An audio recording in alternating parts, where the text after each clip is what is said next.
So what do you mostly do at Whitfield's? I asked before taking a sip of Coke. Mechanic stuff, mostly. Every so often I'll help on the sales floor with merchandise or bikes, but Bay does most of the actual bike sales. Zan took another bite of his sandwich and chewed before speaking. I like getting to learn the detailing and paint jobs, but my skills are in rebuilding and repair. He shrugged. Since I'm new, I get the jobs that aren't appointments or requests. Some of the guys have regulars. I'm getting to a point where I may have 2 or 3 requests a month. The rest of the time, I'm working on what others can't or won't. You like it? I love it, Zan nodded. I was a fucked up mess as a kid and teen, but motorcycles have always been my thing. What was fucked up? I cocked my head. Bio dad left for his real family. Mom couldn't handle it and abandoned me. Spent most of my time in and out of foster care. Got mixed up with some really rough crowds. What is it about motorcycles? I found I wanted to hear more and more about Zan with each passing moment.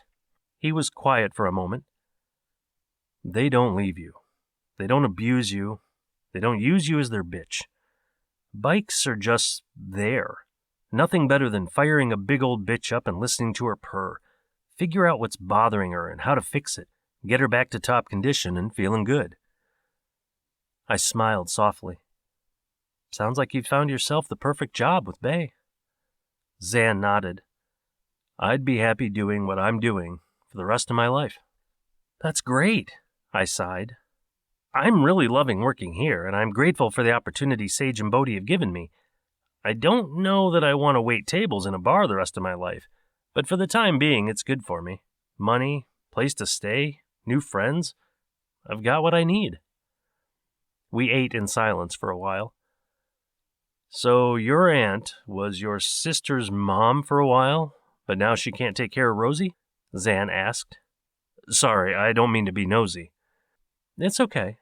Yeah, my mom was an alcoholic drug addict. She's the reason why I left home at 18 and never looked back. She got pregnant with Rosie, wouldn't stop the drugs and drinking. Ginny was given custody. Then Ginny was diagnosed with cancer. Now Sage and Bodhi have Rosie, and I have a sister I never knew about. It's crazy. How's Ginny? I took a deep breath. I think she's a lot sicker than she lets on. But she's not doing chemo or radiation. Says this option allows her to have more good days with Rosie.